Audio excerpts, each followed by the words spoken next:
Assalamualaikum warahmatullahi wabarakatuh. Baiklah, dari kelompok 4 kelas Palembang akan menjelaskan materi mengenai sejarah pendidikan di Indonesia pada masa reformasi. Adapun nama kelompok kami yang pertama, saya Fitri Suryani, yang kedua Jihan Kusuma Wardani, yang ketiga Okta Apriani. Sebelum kita masuki materi, ada baiknya kita membaca basmalah. Bismillahirrahmanirrahim. Next. Selanjutnya saya akan menjelaskan mengenai sistem pendidikan pada masa reformasi. Reformasi pendidikan merupakan hukum alam yang akan mencari jejaknya sendiri, khususnya memasuki masa milenium ketiga yang mengglobal dan sangat ketat dengan persaingan. Agar kita tidak mengalami kekejutan budaya dan merasa asing dengan dunia kita sendiri, referensi pendidikan ini setidaknya merupakan sebuah potret diri agar di kemudian hari kita tidak lupa dengan wajah diri kita sendiri. Perubahan yang sangat menonjol pada era reformasi adalah dilaksanakannya otonomi daerah sebagai implementasi dari Undang-Undang Nomor 22 Tahun 1999 tentang pemerintah daerah. Lebih lanjut, tantangan yang berkaitan dengan regulasi adalah kondisi Undang-Undang Nomor 2 Tahun 1989 tentang Sistem Pendidikan Nasional atau Undang-Undang SPN yang menganut manajemen pendidikan sentralis dan masih lebih menitikkan penyelenggaraan pendidikan pada pemerintah. Implikasi dari situasi bangsa Indonesia seperti itu adalah dalam waktu kurang dari 1 dawarsa, ini sering terjadi pergantian kabinet sesuai dengan presiden yang berkuasa. Next, selanjutnya akan dijelaskan oleh Saudari Jihan Kusuma Wardani. Kepada Saudari Jihan, saya persilakan.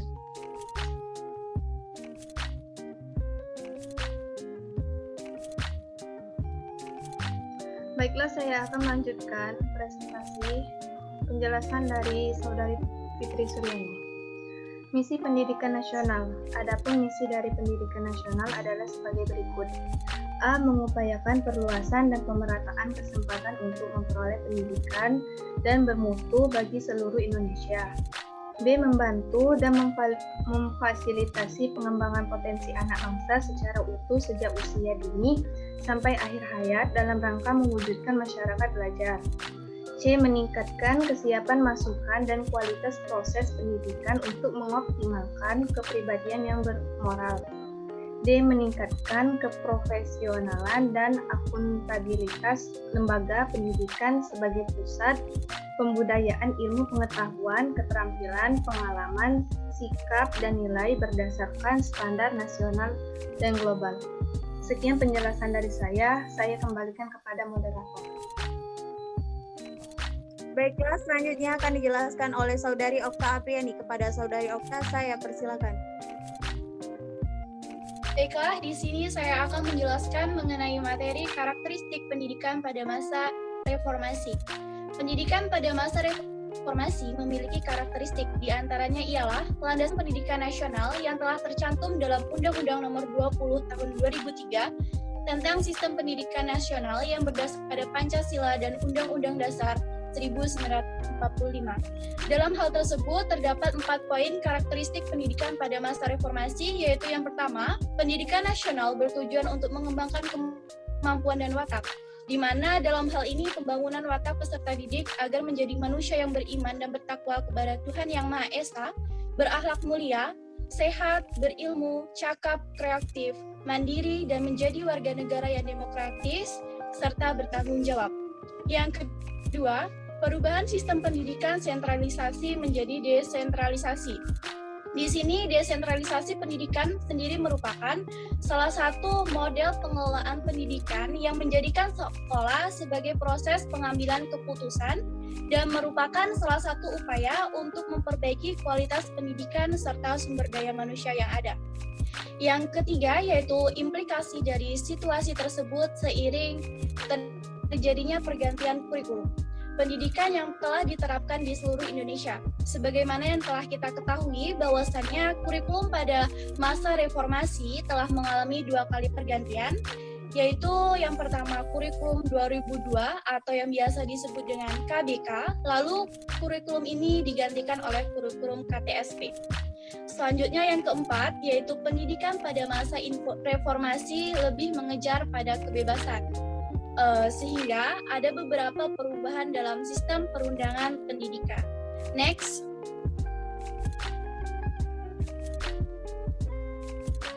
Yang selanjutnya yaitu perkembangan pendidikan pada masa reformasi.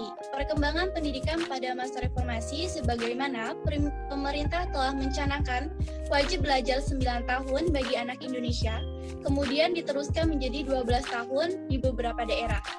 Akan lebih baik lagi jika di masa yang akan datang, pemerintah mewajibkan anak Indonesia wajib belajar selama 16 tahun sampai ke perguruan tinggi. Dalam hal ini, langkah-langkah dalam pengelolaan pendidikan masa reformasi terdapat 10 poin, yaitu yang pertama, menganalisis fungsi dan peran lembaga pendidikan, yang kedua, menetapkan visi dan misi, yang ketiga, mencari kesenjangan yang muncul antara apa yang telah dihasilkan dengan kebutuhan dan harapan masyarakat, lalu yang keempat, mengevaluasi respon masyarakat terhadap layanan pendidikan yang diberikan. Yang kelima, mencermati dan menganalisa perkembangan ilmu pengetahuan dan teknologi. Yang keenam, yaitu menyikapi problem-problem yang dihadapi masyarakat untuk mencarikan solusi lewat kegiatan akademis. Lalu yang ketujuh itu menganalisis kebutuhan kompetensi sumber daya manusia yang akan datang atau sumber daya manusia di masa depan. Yang kedelapan yaitu mengatur strategi dan kegiatan preventif dalam menghadapi persoalan masa depan. Lalu yang kesembilan, menganalisis dan memperdayagunakan pihak-pihak terkait dalam perencanaan, proses, serta hasil. Yang terakhir yaitu menentukan strategi pencapaian tujuan. Ya, mungkin itu saja yang dapat saya jelaskan. Kembali ke moderator. Baiklah, selanjutnya akan dijelaskan oleh Saudari Jihan Kusuma Wardani kepada Saudari Jihan. Saya persilakan. Baiklah, di sini saya akan melanjutkan penjelasan dari Saudari Okta Afriani. Selanjutnya, pendidikan karakter pada masa reformasi. Pendidikan pada masa reformasi harus mengalami perbaikan, terarah serta maupun menjawab tantangan dan kebutuhan bangsa di masa yang akan datang.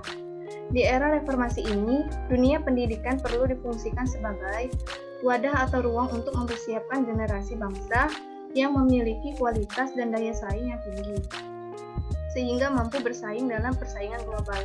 Karakteristik identik dengan kepribadian manusia. Kepribadian merupakan ciri, gaya, sifat khas dari seorang yang dibentuk dari lingkungan, misalnya lingkungan keluarga dan lingkungan masyarakat di mana manusia itu tinggal dalam konteks mikro, karena secara koheren akan memancar dari hasil oleh pikir, oleh hati, oleh olahraga, serta olah rasa dan karsa seseorang.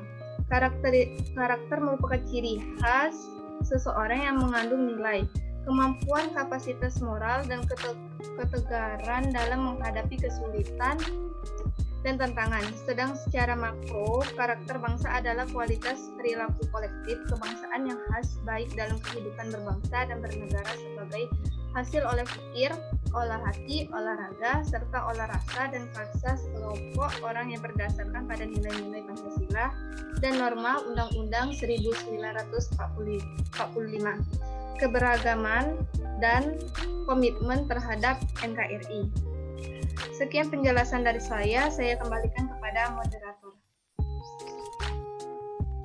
Baiklah, dari penjelasan di atas dapat kita simpulkan bahwa reformasi pendidikan merupakan hukum alam yang akan mencari jejaknya sendiri, khususnya memasuki masa milenium ketiga yang global dan sangat ketat dengan persaingan. Agar kita tidak mengalami keterkejutan budaya dan merasa asing dengan dunia kita sendiri, refleksi pendidikan ini setidaknya merupakan sebuah potret diri, agar di kemudian hari kita tidak akan lupa dengan wajah diri kita sendiri. Pelaksanaan pendidikan pada masa reformasi mengalami suatu perkembangan yang pada dasarnya lebih maju daripada pendidikan masa Orde Baru. Pendidikan pada zaman reformasi mengutamakan pada perkembangan peserta didik. Pada masa reformasi harus mengalami perbaikan, terarah, serta mampu menjawab tantangan dan kebutuhan bangsa di masa yang akan datang. Di era reformasi ini, dunia pendidikan perlu difungsikan sebagai wadah atau ruang untuk mempersiapkan generasi bangsa yang memiliki kualitas dan daya saing yang tinggi, sehingga mampu bersaing dan dalam persaingan global. Mungkin itu saja yang dapat kami presentasikan pada siang hari ini. Saya akhiri, wabillahi taufiq walhidayah. Wassalamualaikum warahmatullahi wabarakatuh. Terima kasih.